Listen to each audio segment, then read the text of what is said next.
इस बारे में बात करनी है। ये डिवाइड एंड रूल पॉलिसी क्या थी? अंग्रेजों की फूट डालो और राज करो की नीति एक चालाक रणनीति थी। उन्होंने भारत के लोगों को धर्म और जाति के आधार पर बांट दिया ताकि वे एकजुट होकर अंग्रेजों के खिलाफ आवाज न उठा सके। इससे उन्हें भारत पर शासन करने में आसानी हो गई। क्या आप इस नीति के बारे में और जानना चाहते हैं?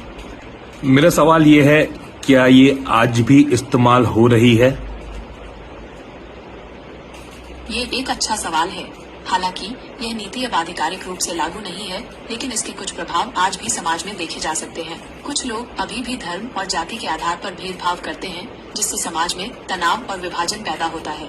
क्या आप इस बारे में और जानना चाहेंगे कि ये नीति आज भी कैसे दिखाई देती है? हाँ, मेरा सवाल यही है, ये नीति आज भी कैसे दिखाई दे रही है?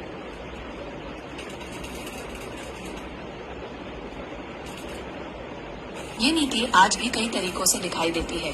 सबसे पहले, राजनीतिक दल अक्सर वोट पाने के लिए लोगों को धर्म और जाति के आधार पर बांट देते हैं। दूसरा, कुछ मीडिया संस्थान भी ऐसी खबरें दिखाते हैं जिनसे समाज में तनाव बढ़ता है। तीसरा, कुछ लोग सोशल मीडिया पर अफवाहें फैलाकर नफरत फैलाते हैं। क्या आप इन उदाहरणों के बारे में और जानना चाहते हैं?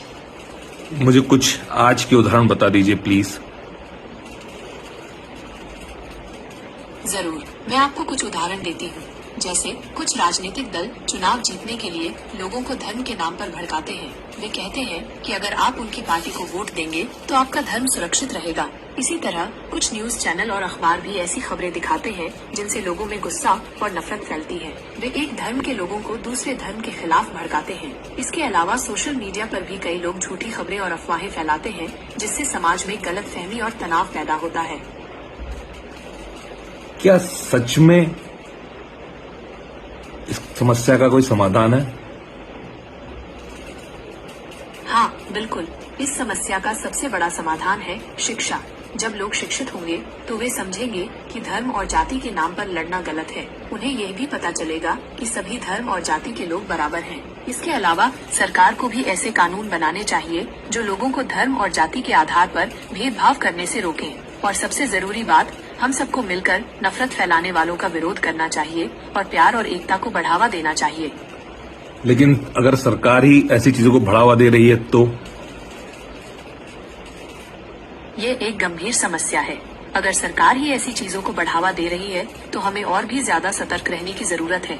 हमें ये सुनिश्चित करना होगा कि हम झूठी खबरों और नफरत फैलाने वाली बातों पर विश्वास न करें। हमें हमेशा सच का साथ देना चाहिए और प्यार और एकता को बढ़ावा देना चाहिए। ये अनऑफिशियल हिमांशु।